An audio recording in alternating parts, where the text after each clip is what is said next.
Episode 212 अध्याय 201 अध्याय 202 एक बार अपहरण हो जाने पर। अनुवादक 5496903339 आए। गू झाओहान पहले ही अंदर आ चुका था। उसने सफेद कमीज पहनी हुई थी और हमेशा अपने कंधे पर एक काला शोल्डर बैग लटकाए रहता था। सभागार के बाहर सूरज डूब रहा था। वह सूर्यास्त की बची हुई रोशनी में कदम रखते हुए अंदर दाखिल हुआ। न जल्दी में था न धीरे, उसका शांत स्वभाव एक आकर्षक आलस्य को प्रकट कर रहा था। सभागार में बैठी कई लड़कियां एक साथ मुग्ध होकर बोली, वह कितना सुंदर है। शिया यांग्यान का दिल खुशी से उछल पड़ा और उसने गू झाओहान से कहा, तुम यहाँ हो। गू झाओहान ने ठंडे स्वर में जवाब दिया, क्या तुमने नहीं कहा था कि रिहर्सल आज से शुरू हो रही है। पूर्वाभ्यास आधिकारिक तौर पर शुरू हो गया। जब वे प्राचीन वेशभूषा में बाहर आए तो सभी को फिर से तारे दिखाई देने लगे। हे भगवान, गू झाओहान प्राचीन वेशभूषा में बेहद आकर्षक लग रहे थे। पूर्वाभ्यास सुचारू रूप से चला क्योंकि पिछले चयन के कारण सभी लोग पटकथा से काफी परिचित हो गए थे। जब रिहर्सल खत्म होने ही वाली थी, हुआ किंग स्टेज से नीचे उतरी और एक क्लिक की आवाज के साथ अपना एसएलआर कैमरा निकाला। गू झाओहान अचानक अपना आपा खो बैठा। मानो वह खड़ा न रह सके, वह नीचे झुक गया, घबराकर अपना सिर पकड़ लिया और लगभग ठंडे स्वर में गुर्राते हुए बोला, तस्वीरें लेना बंद करो। सभी लोग अचंभित रह गए। उन्हें इस बात का बिल्कुल भी अंदाजा नहीं था कि क्या हुआ था। हुआ किंग भी डरी हुई थी, उसे समझ नहीं आ रहा था कि क्या करे। इस पर प्रतिक्रिया शिया यांग्यांग ने दी। उन्होंने पहले गू किचेन से पूछा था कि घर पर गू झाओहान के बचपन की कोई तस्वीरें क्यों नहीं है। गू किचेन ने कहा था कि गू झाओहान को कैमरों से डर है। उस समय जिया यांग्यांग ने विस्तार से नहीं पूछा था, उसने बस सोचा था कि यह समस्या अजीब है। लेकिन जिया यांग्यांग को यह उम्मीद नहीं थी कि यह सच होगा। गू झाओहान को शांत होने में थोड़ा समय लगा। फिर गू झाओहान ने कहा, माफ कीजिए, लेकिन क्या आप अगली बार तस्वीरें नहीं ले सकती। हुआ किंग ने जवाब दिया, लेकिन कैंपस फेस्टिवल के दिन तो बहुत सारे लोग तस्वीरें लेंगे ही।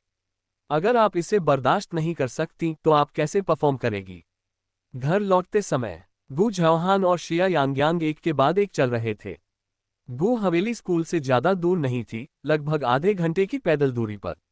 शिया यांग्यांग ने मूल रूप से टैक्सी से घर जाने की योजना बनाई थी, लेकिन गू झाओहान को साइकिल चलाते हुए नहीं बल्कि उसे धकेलते हुए देखकर वह चुपचाप उसके पीछे पीछे चलने लगी। हुआ किंग ने जो कहा उससे गू झाओहान को गहरा आघात लगा। रात के खाने के बाद जिया यांग्यांग गू किचेन को अपने कमरे में खींचकर ले गई और पूछा, गू झाओहान को कैमरे से इतना डर क्यों लगता है। गू किचेन ने भौहें चढ़ाते हुए कहा, बचपन में उसका अपहरण हुआ था। उस समय अपहरणकर्ता ने शी परिवार को धमकाने के लिए बहुत सारी तस्वीरें ली थीं। वहीं से उसके मन पर इसका मनोवैज्ञानिक प्रभाव पड़ना शुरू हुआ। शिया यांग्यांग चौंक गया, तो इसका मतलब है कि वह वास्तव में एशिया के सबसे अमीर आदमी शी जियाचेन का बेटा है। दरअसल गू झाओहान के जैविक पिता के बारे में कई अफवाहें थीं। सबसे आधिकारिक मत ये था कि गू परिवार के युवा स्वामी एशिया के सबसे धनी व्यक्ति शी जियाचेन और गू मिंगजू के पुत्र थे। शी जियाचेन एक अयाश था और उसने पहले ही 3 बार शादी कर ली थी। उस समय गू मिंगजू के साथ उनकी शादी काफी गुप्त तरीके से हुई थी, इसलिए इसके बारे में ज्यादा लोगों को पता नहीं था। लेकिन अब जिया यांग्यांग को पता था कि गू मिंगजू शी जियाचेन की दूसरी पत्नी थी। गू झाओहान शी परिवार के वैध तीसरे पुत्र थे। ऐसा कहा जाता था कि शी जियाचेन हमेशा से गू झाओहान को वापस लाना चाहता था, लेकिन गू मिंगजू ने कड़ा विरोध किया। इस पर विचार करते हुए जिया यांग्यांग ने पूछा, क्या इस कैमरा फोबिया का कोई समाधान नहीं है।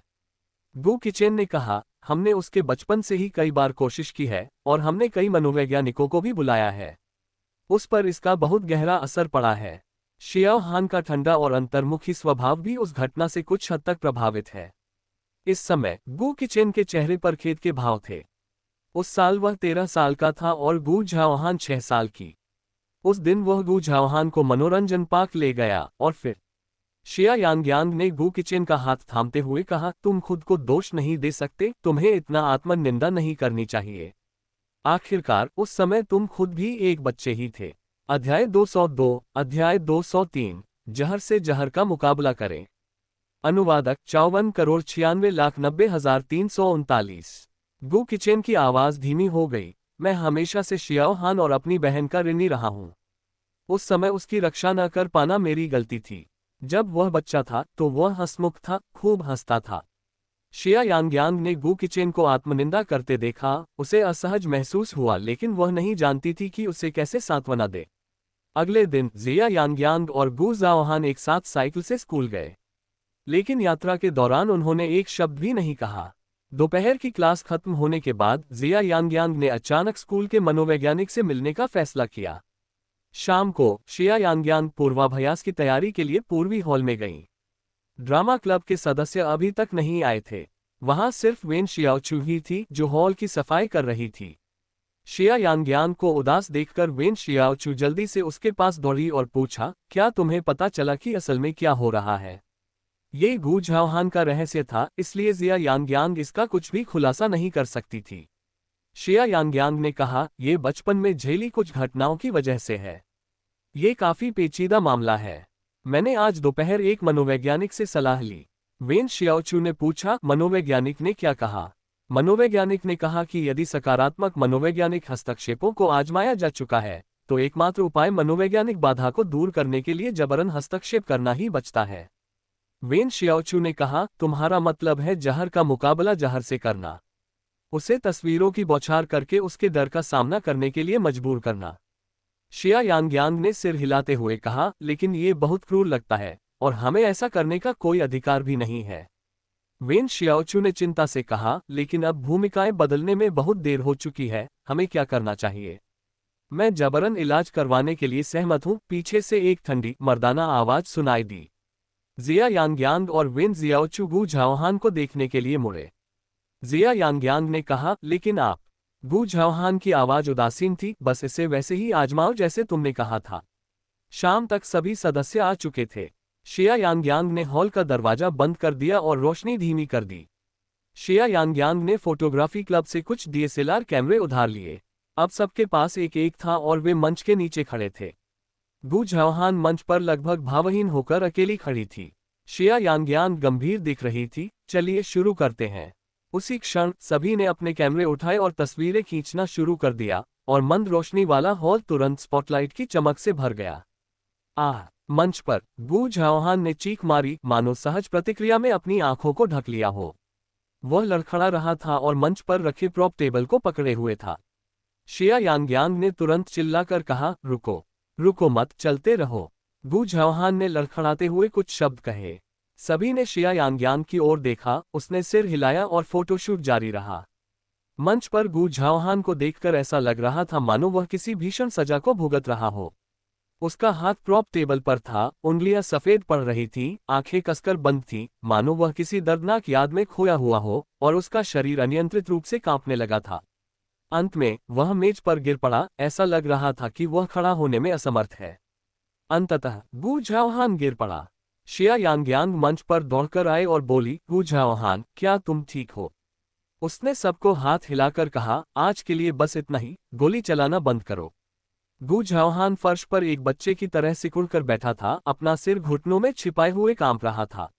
वह असहाय और दयनीय लग रहा था। अपने कूल प्रिंस का ये रूप देखकर सब हैरान रह गए। शिया यांग्यांग ने दूसरों से कहा, आप लोग अब जा सकते हैं, इसे मुझ पर छोड़ दीजिए।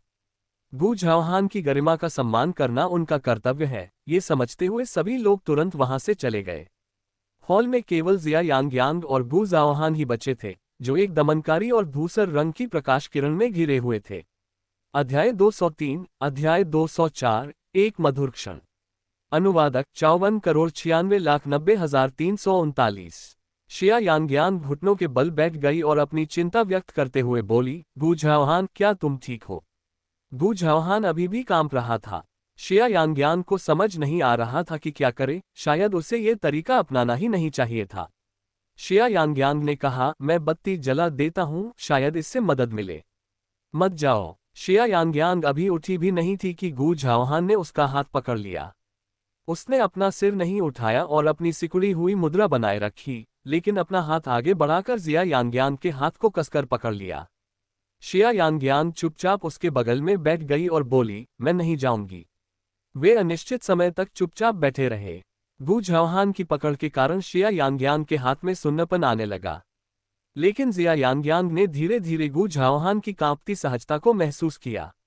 अंततः गू झाओहान ने उसे छोड़ दिया और ऊपर की ओर देखा।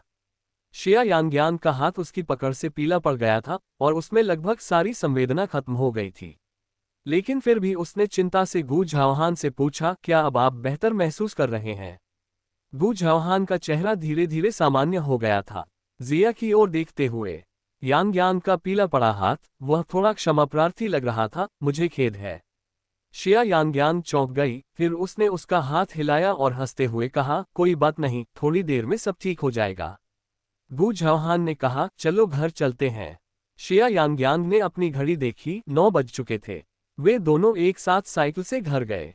वे एक एक करके घर में दाखिल हुए। जैसे ही वे अपने जूते बदल रहे थे, तभी उनकी मुलाकात गू मिंगजू से हो गई। गू मिंगजू ने पूछा, क्या तुम दोनों साथ घर आए हो और इतनी देर से लौटे? शिया यांग्यान ने जवाब दिया, शियाओ हान और मैं स्कूल उत्सव के दौरान प्रदर्शित होने वाले एक नाटक के लिए पूर्वाभ्यास कर रहे थे। हमने अभी अभी पूर्वाभ्यास समाप्त किया है। जब शिया यांग्यान ने शियाओ हान का जिक्र किया तो अपने जूते बदल रहे गू झाओहान थोड़ी देर के लिए रुक गए। हालांकि गू मिंगजू बेहद हैरान दिखीं और उन्होंने अविश्वास से गू झाओहान से पूछा, क्या ये सच है? आप सचमुच नाटक में भाग ले रहे हैं? वह जानती थी कि उसके बेटे को भीड़भाड़ से नफरत थी और उसने बचपन से कभी किसी भी प्रदर्शन में भाग नहीं लिया था। हालांकि गू झाओहान ने बेपरवाही से सिर हिलाया और ठंडे लहजे में कहा, मैं पहले ऊपर जा रहा हूं। जब गू झाओहान ऊपर जा रहा था, उसी समय संयोगवश गू किचेन सीढ़ियों से नीचे आ रहा था। ये देखकर जिया यांग्यान खुशी से झूम उठी और उसकी ओर दौड़ पड़ी। बहुत तेज दौड़ने के कारण वह लगभग गिर ही गई थी, लेकिन गू किचेन ने उसकी कमर पकड़कर उसे अपनी बाहों में थाम लिया। गू किचेन की आवाज कोमल थी, अभी भी बच्चे की तरह चंचल हो। चलते समय सावधान रहना ही समझदारी है। शिया यांग्यान ने अपना सिर उसकी छाती में सटा लिया और धीरे से बोली, लेकिन मुझे तुम्हारी बहुत याद आई। इस बात ने गू किचेन को भावुक कर दिया। वह मुस्कुराया और शिया यांग्यान के गालों को चुटकी से दबाया, फिर जोर से उसके होठों को चूम लिया। जब वे सीढ़ियों के मोड़ पर थे, तब वहां आसपास कोई नहीं था। हालांकि गू झाओहान ज्यादा दूर नहीं गया था। ऊपर की सीढ़ियों से उसे इस मनमोहक दृश्य का स्पष्ट नजारा दिखाई दे रहा था। गू झाओहान की आंखें काली पड़ गईं। वह झटपट अपने कमरे में वापस चला गया। गू किचेन ने शिया यांग्यान के बालों को पीछे करते हुए धीरे से पूछा, तुम इतनी देर से क्यों लौटी हो? क्या मैंने आपको पहले नहीं बताया था? मैं अभी एक नाटक का पूर्वाभ्यास कर रहा हूँ। इसका सार्वजनिक प्रदर्शन 10 दिन बाद है, इसलिए इन कुछ दिनों में मुझे लौटने में देर हो जाएगी। तो मैं तुम्हें शाम को लेने आऊंगा। इसकी कोई जरूरत नहीं है। आपका भतीजा वहां है, आपको और किस बात की चिंता करनी चाहिए, क्योंकि वह मेरे साथ रिहर्सल कर रहा है। गू किचेन ने सिर हिलाते हुए कहा, ठीक है, तो मुझे उसे अपनी चाची का अच्छे से ख्याल रखने के लिए समझाना होगा। शिया यांग्यान मुस्कुराए। खुद से बड़ी किसी की बड़ी होने का एहसास उसे काफी अजीब लगा। गू किचेन ने पूछा, क्या तुम्हें भूख लगी है? शिया यांग्यान ने प्यार से कहा, मुझे बहुत भूख लगी है। मैंने अभी तक रात का खाना भी नहीं खाया है, क्या आप मेरे लिए एक कटोरी नूडल्स बना सकते हैं? गू किचेन ने उत्तर दिया, ठीक है, मेरे नन्हे खाने के शौकीन। अचानक जिया यांग्यान को कुछ याद आया, हाँ, गू झाओहान ने भी अभी तक खाना नहीं खाया है। क्या आप उसके लिए भी कुछ बना सकते हैं? अध्याय 204, अध्याय 205, पटाखों की गंध। अनुवादक 54,96,90,339। गू किचेन ने शिया यांग्यान का पसंदीदा व्यंजन कटा हुआ चिकन नूडल सूप बनाया।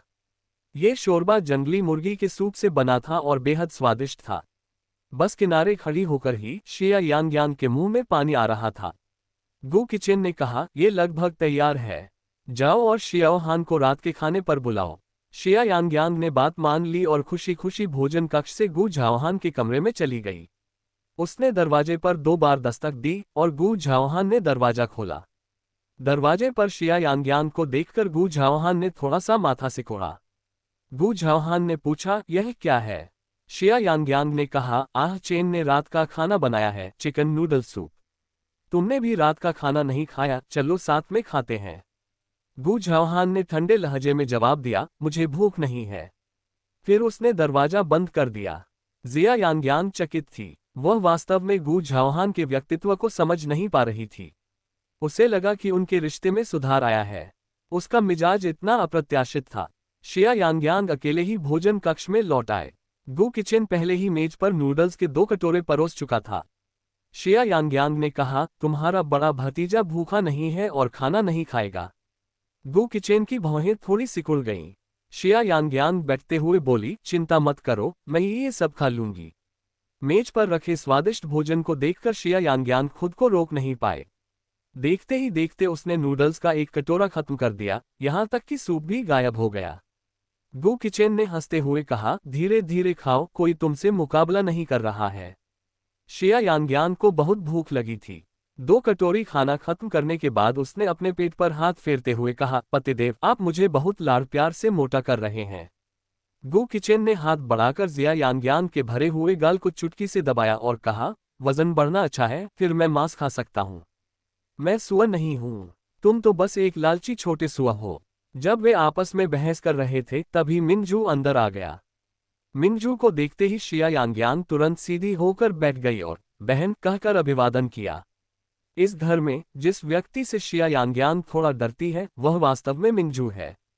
हालांकि मिंगजू उसके प्रति दयालु और सौम्य थी, शायद इसलिए कि उसने अपना साक्षात्कार पहले ही देख लिया था। मिंगजू फैशन उद्योग में एक शक्तिशाली हस्ती, सुरुचिपूर्ण और स्वभाव से अलग थलग रहने वाली शख्सियत थी। मिंगजू मुस्कुराते हुए अंदर आए और बोली, आह चेन यांग्यांग, मैं जल्द ही पेरिस जा रही हूँ। बस आप लोगों को बताना चाहती थी कि आप लोग कुछ समय यहाँ रुक सकते हैं। आपके यहाँ रहने से पिताजी खुश होते हैं। गु किचेन ने सिर हिलाया और फिर खड़े हो गए। मैं आपको हवाई अड्डे तक छोड़ देता हूँ। मिंगजू ने कहा, कोई बात नहीं, ड्राइवर मुझे ले जाएगा। आप आज रात आराम कीजिए। मिंगजू गु किचेन के पास गई और लापरवाही से उसका कॉलर ठीक करते हुए बोली, आह चेन, अपनी सारी ऊर्जा काम में मत लगाओ। अपनी सेहत का ध्यान रखो। समय पर खाना खाओ, समय पर सोओ। अभी तो तुम्हें परवाह नहीं है, पर बुढ़ापे में दिक्कतें आएंगी। हालांकि गु किचेन हंसते हुए बोली, बहन, मैं अब बच्ची नहीं हूं। जब भी तुम बाहर जाने वाली होती हो तो हर बार यही बातें क्यों कहती हो? मिंगजू ने धीरे से मुस्कुराते हुए कहा, मेरे दिल में तुम हमेशा एक बच्चे ही रहोगे। शिया यांग्यांग को यह दृश्य बहुत ही सुखद लगा। ये दोनों ही व्यापार और फैशन जगत में ऐसी हस्तियां हैं जिनकी बराबरी करना असंभव है। फिर भी उस क्षण वे एक साझा घरेलू बंधन से बंधे हुए थे। अगले दिन सब कुछ सामान्य रूप से चलता रहा। क्लास जाना, पेपर लिखने में व्यस्त रहना, रिहर्सल करना और घर लौटना। यह उल्लेख करना उचित होगा कि शिया यांग्यांग के सख्त लेकिन प्यार भरे रवैये के तहत गु झाओहान का अपनी तस्वीर खिंचवाने का डर दिन ब दिन कम होता जा रहा है। अध्याय 205, अध्याय 206, पहले लौटे। अनुवादक 5496903339 आए। हालांकि कैमरे के लेंस के सामने वह पूरी तरह से उदासीन थी, लेकिन वह पूरी तरह से बेकाबू नहीं थी, बस थोड़ी सी धैर्यवान थी और बाहरी लोग इसे नोटिस करेंगे। सभी सदस्य बहुत खुश थे। जैसे जैसे दिन बीतते गए, कैंपस फेस्टिवल भी नजदीक आता गया।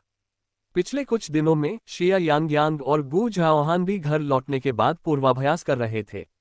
कभी कभी यह बहुत देर तक चलता रहता था। उन्होंने दूसरी मंजिल पर स्थित सन रूम की छोटी बालकनी पर अभ्यास किया। वह जगह गु किचेन के अध्ययन कक्ष के ठीक बगल में थी। कभी कभी गु किचेन जानबूझकर फर्श से छत तक फैली खिड़की को खोल देता था ताकि वह उनके पूर्वाभ्यास के संवाद सुन सके। कभी कभी जब जिया यांग्यांग कोई गलती कर देती थी तो गु झाओहान उसे मूर्ख होने के लिए डांटता था। कभी कभी उसे उन दोनों के झगड़ने और खेलने कूदने की आवाज भी सुनाई देती थी। बेशक गु किचेन को इस बात पर आश्चर्य हुआ कि उसने गु झाओहान को 3 बार हंसते हुए सुना था। गु झाओहान बचपन से ही अलग थलग और भावहीन रहा है और उसने बचपन से लेकर वयस्कता तक 10 बार से अधिक खुलकर नहीं हंसा है। लेकिन इन कुछ ही दिनों में गु किचेन ने इसे 3 बार सुना था। गु किचेन उठे और छोटी बालकनी की ओर चले गए। वहां बैठे दोनों लोग रिहर्सल खत्म कर चुके थे और स्क्रिप्ट के कुछ विवरणों पर चर्चा कर रहे थे। उन दोनों के सिर एक दूसरे के बहुत करीब थे। ऐसा लग रहा था मानो वे किसी बात पर असहमत हों और किसी रेखा को लेकर बहस कर रहे हों। लेकिन बहस के बावजूद गु झाओहान के चेहरे पर हल्की सी मुस्कान थी। ऐसा लग रहा था मानो वह जानबूझकर शिया यांग्यांग को चिढ़ा रहा हो। दूसरी ओर जिया यांग्यांग गंभीरता से बहस कर रही थी। गु किचेन थोड़ी देर के लिए रुका। जैसे ही शिया यांग्यांग ने अपना सिर उठाया, उसकी नजर गु किचेन पर पड़ी। वह झट से उठी, उसके पास दौड़ी और मुस्कुराते हुए उसका हाथ पकड़कर बोली, आप यहाँ क्यों आए हैं? क्या हमारी तेज आवाज में बात करने से आपको परेशानी हुई? गु किचेन ने सिर हिलाकर कहा, कुछ नहीं, मैं बस आपको रिहर्सल करते हुए देखने के लिए स्वतंत्र हूँ। शिया यांग्यांग ने कहा, ठीक है, क्यों ना हम आपके देखने के लिए एक छोटा सा प्रदर्शन करें। हालांकि गु झाओहान पहले ही उठकर पास आ चुका था। उसके चेहरे पर फिर से वही शांत भाव लौट आया था और उसने कहा, चाचा जी, मैं पहले आराम करने जा रहा हूं। फिर वह छोटी बालकनी से चला गया। शिया यांग्यांग ने मुंह बनाते हुए कहा, वह अपनी इज्जत बचाने की कोशिश भी क्यों नहीं करता। फिर उसने कहा, मुझे लगता है कि वह शर्मीला है। वह आपको अपना आदर्श मानता है, शायद घबराया हुआ है। गु किचेन हंसे। अचानक जिया यांग्यांग ने ऊपर देखा और बड़ी उम्मीद से कहा, 3 दिन बाद हमारा कैंपस फेस्टिवल है, क्या आप मेरा प्रदर्शन देखने आएंगे। गु किचेन ने जानबूझकर भौहें चढ़ाते हुए कहा, कल मेरी एक व्यावसायिक यात्रा है, हो सकता है कि मैं समय पर वापस न आ पाऊं। गु किचेन ने देखा कि जिया यांग्यांग के उम्मीद भरे भाव निराशा में बदल गए।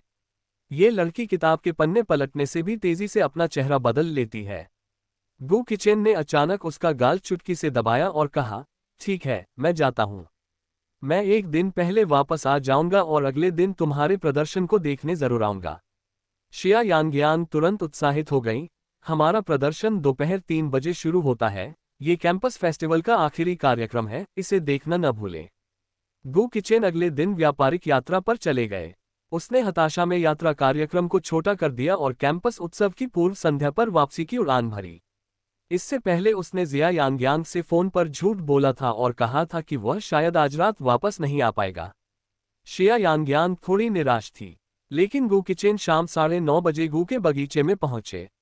ये सोचकर कि वह लड़की उसे देखकर कैसे मुस्कुराएगी, गु किचेन के दिल में एक गर्मजोशी भरी भावना उमड़ आई। 2 दिन से उससे मुलाकात नहीं हुई थी और वह उसे बहुत याद कर रहा था। नौकर ने दरवाजा खोला और गु किचेन को देखकर आश्चर्यचकित रह गया, युवा मालिक, क्या आपकी उड़ान कल नहीं है। गु किचेन ने लापरवाही से कहा, मैंने इसे बदल दिया है। यांग्यांग कहाँ है। युवती और स्वामी हान बालकनी में अपने नाटक का पूर्वाभ्यास कर रहे हैं, उन्हें अभी भी वहीं होना चाहिए। गु किचेन ऊपर गया और सीधे बालकनी की ओर चल पड़ा।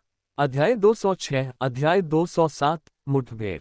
अनुवादक 54,96,90,339। दूर से 2 आकृतियां दिखाई दे रही थीं, लेकिन जब गु किचेन ने उन दोनों लोगों को स्पष्ट रूप से देखा तो वह धीरे धीरे अपनी जगह पर रुक गया। बालकनी में एक छोटी संगमरमर की मेज थी। इसी समय जिया यांग्यांग उस पर लेटकर गहरी नींद में सो गया। गु झाओहान जिया यांग्यांग के पास बैठा था। लिखित दस्तावेज अभी भी उनके हाथ में था। वह एकदम स्थिर खड़ा रहा। उसकी निगाहें शिया यांग्यांग के चेहरे पर टिकी हुई थीं। जब गु किचेन ने ये दृश्य देखा तो उसके भीतर एक अवर्णनीय भावना उमड़ पड़ी। अगले ही पल उसने देखा कि गु झाओहान ने धीरे से अपना सिर झुकाया और जिया यांग्यांग के गाल को प्यार से चूमा। गु किचेन के नजरिए से वह उन दोनों के चेहरे स्पष्ट रूप से देख सकता था। शिया यांग्यांग गहरी नींद में सो गई थी। उसे इस बात का जरा भी अंदाजा नहीं था कि क्या हो रहा है। जबकि गु झाओहान के होंठ मुश्किल से शिया यांग्यांग के गाल को छू पाए। उसकी आंखें बंद थीं, पलकें फड़फड़ा रही थीं और उसने पांडुलिपि को इतनी कसकर पकड़ रखा था कि वह मुड़कर विकृत हो गई थी। उनकी कांपती उंगलियां उनके संयम और सहनशीलता को दर्शाती थीं, और वह अपने दर्द को भी छिपा नहीं सका। गु किचेन ने ये सब एक धुंधली रोशनी वाले कोने से देखा। उसकी आंखें धीरे धीरे गहरी होती गईं, एक अथाह काले रंग में तब्दील हो गईं। उसकी उंगलियां धीरे धीरे मुट्ठी में बदल गईं। अंत में गु किचेन मुड़कर चला गया। जिया यांग्यांग को गु झाओहान ने जगाया। जब वह उठी तो वह अचंभित थी, क्या हुआ। गु झाओहान ने उसकी तरफ देखा और कहा, अपनी लार पोंछ लो, एक लड़की की सोने की मुद्रा इतनी खराब कैसे हो सकती है। शिया यांग्यांग ने बिना सोचे समझे उसे पोंछ दिया, लेकिन वहां लार का कोई निशान नहीं था। शिया यांग्यांग ने पूछा, क्या मैं सो गई थी। स्क्रिप्ट में हम कहां तक पहुंच गए थे। गु झाओहान ने कहा, वापस सो जाओ, आखिरी समय में रट्टा मारने का कोई फायदा नहीं है। शिया यांग्यांग ने इस बारे में सोचा और सहमत हो गई। आखिरकार वे पहले ही काफी अभ्यास कर चुके थे। जब उसने अपना सिर उठाया तो उसने देखा कि गु झाओहान का चेहरा लाल हो गया था। शिया यांग्यांग खड़ी हुई और उसने अपना हाथ गु झाओहान के माथे पर रखा। क्या हुआ तुम्हें? तुम्हारा चेहरा इतना लाल क्यों है? क्या तुम्हें बुखार है? लेकिन गु झाओहान ने समझदारी से एक कदम पीछे हटकर उसके हाथ को चकमा दिया। उसने शिया यांग्यांग की तरफ नहीं देखा, थोड़ा घबराया हुआ लग रहा था। मैं ठीक हूं, मैं पहले अपने कमरे में जाता हूं। फिर वह जल्दी से चला गया। शिया यांग्यांग बालकनी पर खड़ी होकर स्तब्ध सी लग रही थी। गु झाओहान को आखिर हुआ क्या है? वो तो बहुत ही गुस्सैल स्वभाव के हैं। लेकिन क्या ऐसा हो सकता है कि वह सचमुच बीमार हो? जब शिया यांग अपने कमरे में लौटी तो उसने दीवार पर लगे समय पर नजर डाली। 10 बज चुके थे। शायद इसलिए कि वह अभी कुछ देर सोई थी, जिया यांग को बिल्कुल भी नींद नहीं आ रही थी। वह सोच रही थी कि गु किचन कहाँ है। उन्होंने पहले कहा था कि वे आज रात लौटेंगे, लेकिन बाद में इसे बदलकर कल कर दिया। उसे नहीं पता था कि वह उसे बेवकूफ बना रहा है या शायद उसके पास वापस आने का समय ही नहीं है। शिया यांग ने आह भरी, लेकिन वह वास्तव में व्यस्त था, पूरे शेंग्युआन समूह की जिम्मेदारी संभाल रहा था।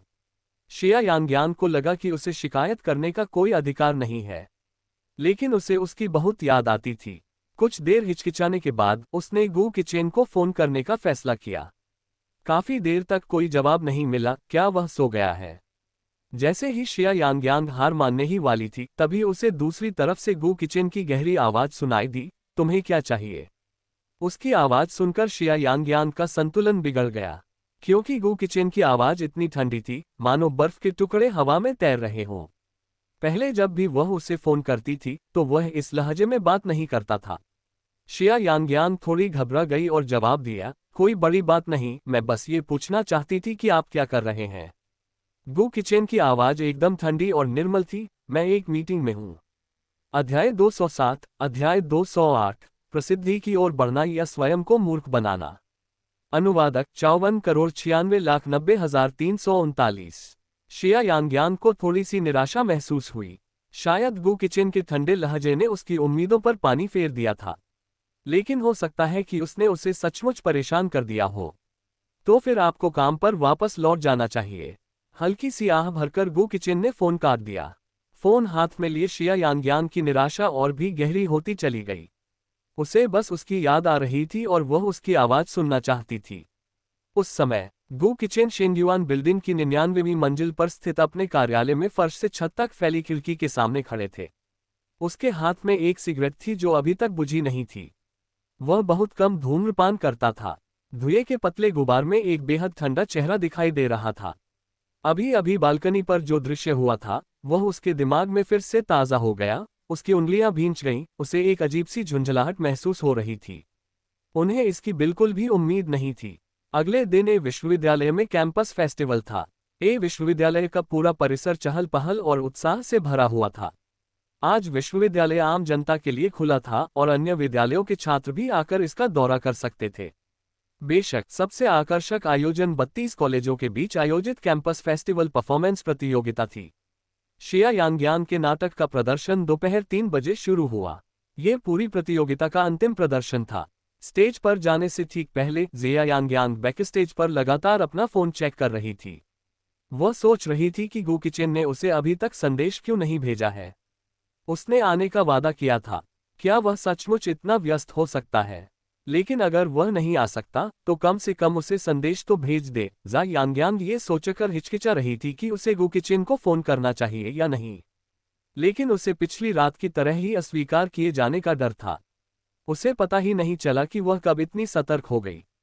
ये वाकई बहुत परेशान करने वाला था। अरे क्या ये हमारी सुपरस्टार शिया यांग नहीं है? पोशाक में तो तुम इसे पहचान ही नहीं पाओगे। अफसोस की बात है कि तुमने हमारे परफॉर्मेंस मेजर में दाखिला नहीं लिया। यह आवाज पीछे से एक रहस्यमय स्वर में आई। शिया यांग ने अपना सिर घुमाया और देखा कि किम्फी एर लड़कियों के एक समूह के साथ इठलाती हुई आ रही है। शिया यांग ने भौहें चढ़ाते हुए पूछा, तुम यहाँ क्यों हो? किम्फी एर ने हाथ बांधते हुए कहा, मैं तुम्हारा हौसला बढ़ाने आई हूँ। मुझे उस तरह मत देखो।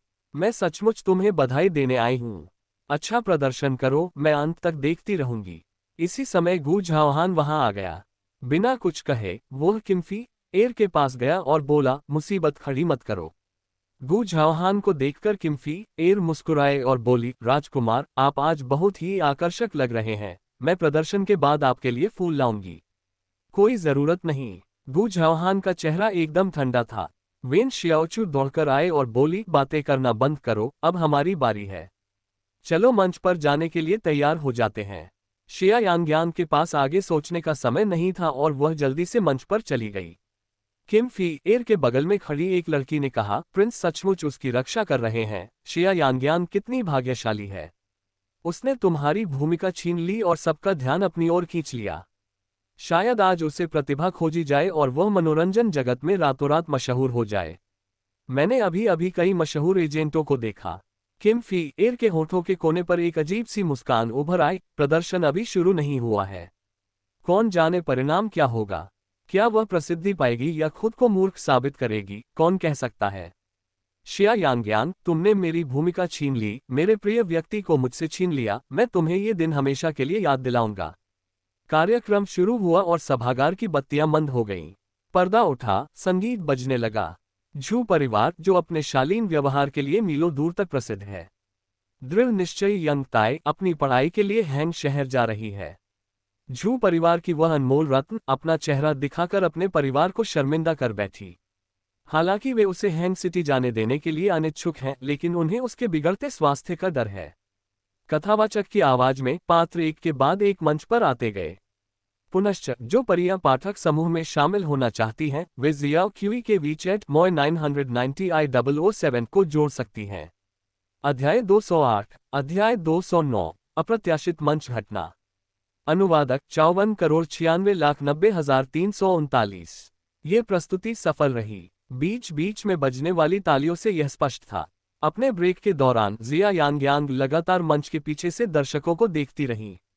वह ये देखना चाहती थी कि गु किचेन आया भी है या नहीं, लेकिन मंच से धुंधली रोशनी में दिख रही भीड़ को पहचानना मुश्किल था। जिया यांग्यांग को स्पष्ट रूप से दिखाई नहीं दे रहा था। शिया यांग्यांग के प्रदर्शन का अंतिम चरण शुरू हुआ। अंतिम प्रस्तुति द बटरफ्लाई लवर्स थी। एक मार्मिक पृष्ठभूमि के बीच रोते हुए स्वर में झू यंगताई ने कहा, भाई लियांग, हमने एक दूसरे से प्रेम का वादा किया था, यह सोचकर कि हमारा जोड़ा स्वर्ग में बना है। किसे पता था कि विवाह की पुस्तक में हमारा नाम दर्ज नहीं होगा। हमने आशा की थी कि चंद्रमा के नीचे रहने वाला बूढ़ा व्यक्ति हमारा रिश्ता तय करेगा, लेकिन चिड़ियों के बजाय केवल कौवे ही शुभ समाचार लेकर आए। हमने संगीत से सजी भव्य शादी की उम्मीद की थी, लेकिन आकाशगंगा टूट गई और कौवों का पुल भी टूट गया।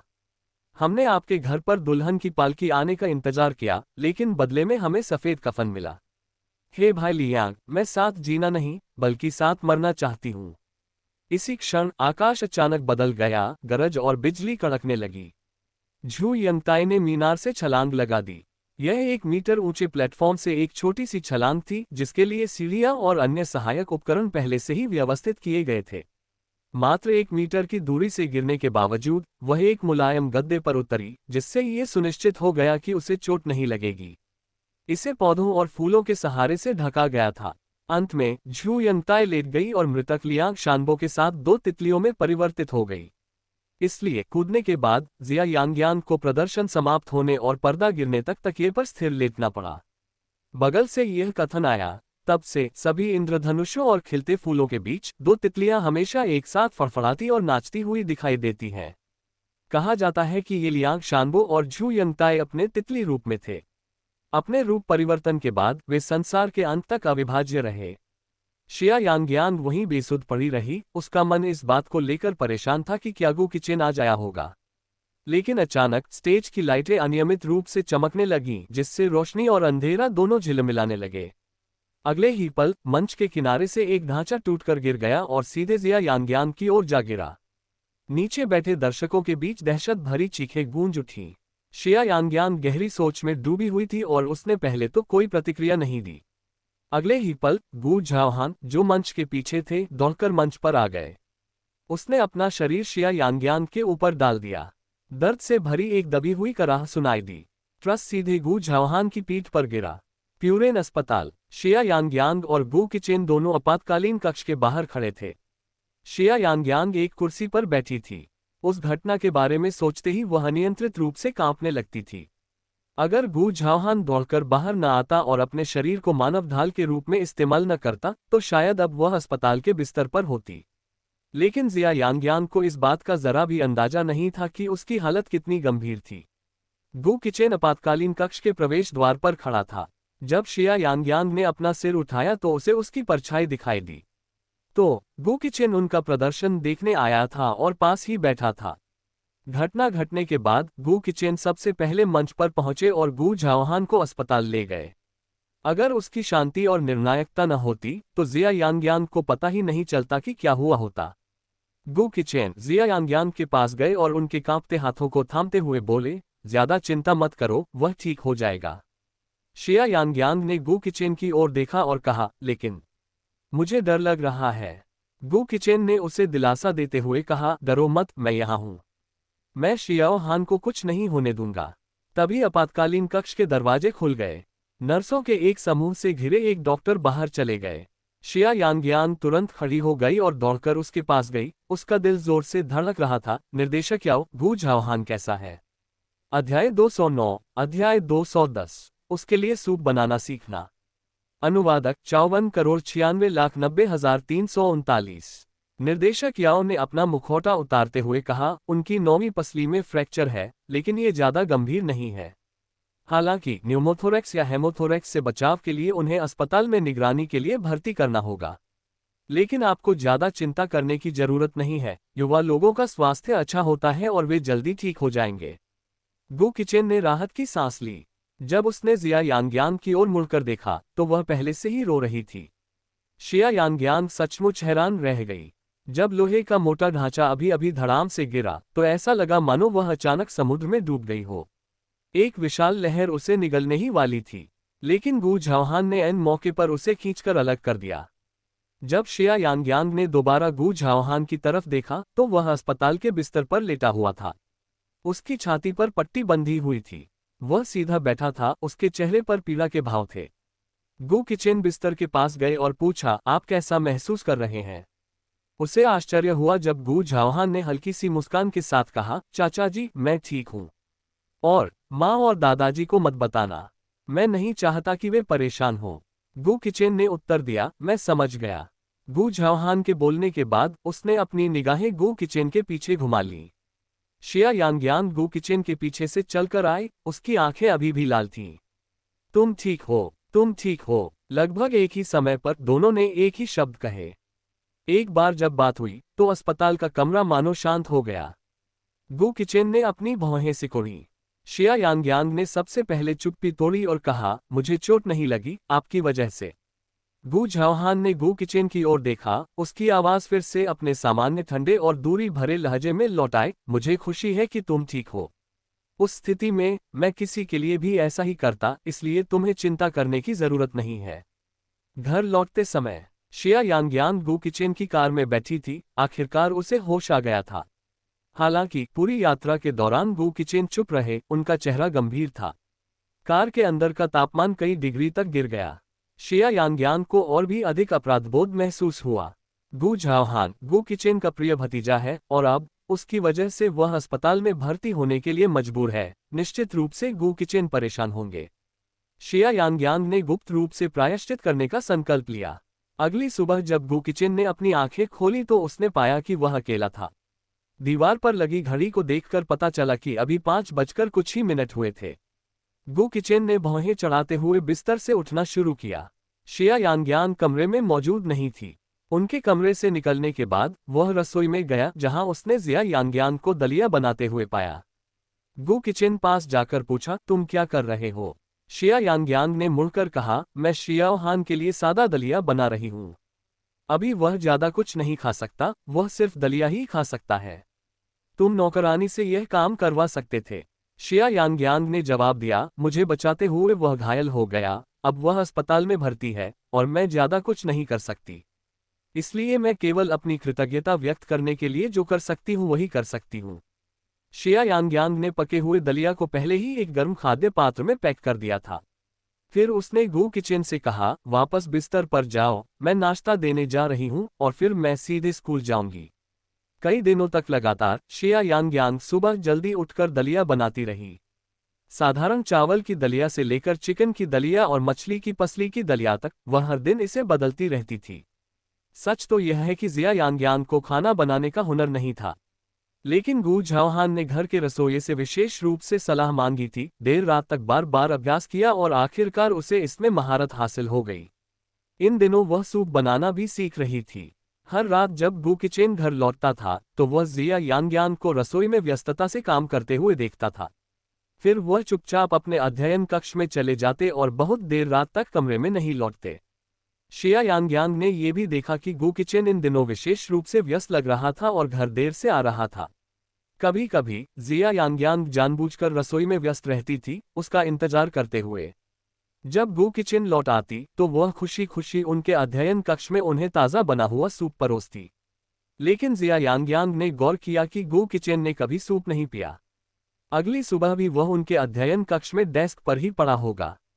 शिया यांगयांग को थोड़ी निराशा हुई, लेकिन वह ये भी जानती थी कि गु किचेन स्वाद के मामले में बहुत नखरे वाली थी। शायद यह उसकी खाना पकाने की कला का असर था, इसलिए वह और भी ज्यादा सतर्क हो गई। अध्याय 210 अध्याय 211 जिया यांगयांग, इतना भावुक होना बंद करो। अनुवादक 54,96,90,339। लेकिन ऐसा लगता है कि इसका कोई फायदा नहीं हुआ।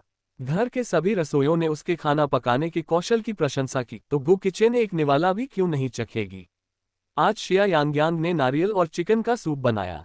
उसने इसे शुद्ध नारियल के रस से बनाया, जिससे एक साफ, मीठा और ताजगी भरा सूप तैयार हुआ। उसने अगले दिन सुबह गु जाओहान के लिए दलिया बनाने के लिए इस चिकन सूप का इस्तेमाल करने की योजना बनाई थी। दूर से ही उसे दिखाई दे रहा था कि गु किचेन के अध्ययन कक्ष में फिर से बत्ती जल गई है। पहले गु किचेन जब भी घर आता था तो हमेशा रसोई में उससे मिलने जाता था, लेकिन अब वह सीधे अपने अध्ययन कक्ष में चले गए और देर रात तक वहीं व्यस्त रहेंगे। जब तक गु किचेन अपने कमरे में लौटता तब तक जिया यांगयांग सो चुकी होती। इस सप्ताह उसने गु किचेन से मुश्किल से ही बात की थी। शिया यांगयांग ने एक कटोरे में सूप भरा और उसे सूप ले जाने वाले बर्तन में रखकर गु किचेन के अध्ययन कक्ष में ले आए। गु किचेन भी अपने दस्तावेजों को नहीं देख रहा था। इसके बजाय वह अपने अध्ययन कक्ष की छोटी सी बालकनी पर खड़ा सिगरेट पी रहा था और विचारों में डूबा हुआ था। शिया यांगयांग को कभी पता नहीं था कि गु किचेन धूम्रपान करता है। इसमें कोई आश्चर्य की बात नहीं है कि पिछले कुछ दिनों से उसे घर में तंबाकू की हल्की सी गंध आ रही थी।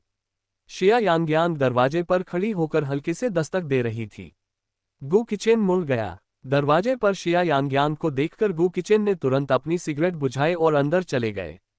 गु किचेन ने पूछा, तुम यहाँ क्यों आए हो? शिया यांगयांग सूप का कटोरा लेकर अंदर आए और बोली, मैंने आज नारियल के रस से चिकन सूप बनाया है। ये बहुत मीठा है, आपको भी थोड़ा चखना चाहिए। लेकिन गु किचेन ने भौहें चढ़ाते हुए कहा, भविष्य में ऐसी चीजें यहाँ मत लाना, मुझे ये पसंद नहीं है। गु किचेन की आवाज में उदासीनता का भाव था। सूप का कटोरा पकड़े वहीं खड़ी जिया यांगयांग को थोड़ी असहजता महसूस हुई। शिया यांगयांग थोड़ी घबराई हुई थी, क्या आपको किसी बात से परेशानी हुई? मैंने पिछले कुछ दिनों में ये देखा है। यांगयांग, मैं अकेला रहना चाहता हूँ। शिया यांगयांग के बोलने से पहले ही गु किचेन ने उसे बीच में ही रोक दिया था। इसके अलावा उसे उसके लहजे में अधीरता और चिड़चिड़ापन स्पष्ट रूप से महसूस हुआ। शिया यांगयांग थोड़ा हैरान रह गई, तो फिर जल्दी आराम करना याद रखना। बोलने के बाद जिया यांगयांग सूप का डिब्बा लेकर चली गई। वह अध्ययन कक्ष में कदम तक नहीं रखी। लंबे गलियारे में चलते हुए किसी अज्ञात कारण से जिया यांगयांग को रोने का मन हुआ, लेकिन फिर अचानक उसे लगा कि वह जरूरत से ज्यादा प्रतिक्रिया दे रही है। शायद गु किचेन को काम पर काफी मुश्किलों का सामना करना पड़ रहा था। उसे परेशान करने के अलावा वह वास्तव में उसकी मदद भी नहीं कर सकती थी। शिया यांगयांग ने अपने आंसू रोके और खुद पर हंस पड़ी। शिया यांगयांग, तुम्हें गु किचेन की छोटी सी धूप बनकर उसे गर्माहट और धूप देनी होगी। इस तरह सोचने पर शिया यांगयांग का मूड फिर से अच्छा हो गया। इसी बीच गु किचेन ने अपने अध्ययन कक्ष में मुट्ठी भींची और गुस्से में मेज पर प्रहार किया। वहां केवल उसकी उंगलियों के जोड़ों के चटकने की आवाज सुनाई दे रही थी। गु किचेन ने इससे पहले कभी ऐसी पीड़ा महसूस नहीं की थी, मानो लाखों चींटियां उसके दिल को कुतर रही हों। वह जानता था कि पिछले कुछ दिनों से वह यांगयांग के प्रति ठंडा और उदासीन रहा था। उसे ध्यानपूर्वक उसे प्रसन्न करने की कोशिश करते हुए देखकर वह और भी चिड़चिड़ा महसूस करने लगा। क्या उसे भी नहीं पता था कि क्या गड़बड़ है? शायद पहली बार वह भाग रहा था, अपनी भावनाओं में उतरने की हिम्मत नहीं कर रहा था। अगली सुबह गु किचेन उठा तो देखा कि जिया यांगयांग पहले ही जा चुकी थी। गु किचेन ने घड़ी पर नजर डाली। 7 बज रहे थे। शिया यांगयांग को अब तक अस्पताल पहुंच जाना चाहिए था। नाश्ता किए बिना ही गु किचेन बिना किसी स्पष्ट कारण के अस्पताल के लिए गाड़ी चलाकर निकल गया। जब शिया यांगयांग वार्ड में पहुंची तब तक गु जाओहान जाग चुका था। वू झाओहान की हालत में सुधार हुआ था और कोई जटिलता नहीं थी। उसके सीने पर एक पट्टा बंधा हुआ था जिससे उसकी गतिशीलता सीमित हो गई थी। फिर भी डॉक्टर ने कहा कि उन्हें कुछ दिनों में अस्पताल से छुट्टी दी जा सकती है और घर पर अच्छी देखभाल मिलने पर वे पूरी तरह से ठीक हो जाएंगे। जब वू झाओहान ने शिया यांग्यांग को अंदर आते देखा तो उसके होठों के कोने अनजाने में ही मुस्कुरा उठे।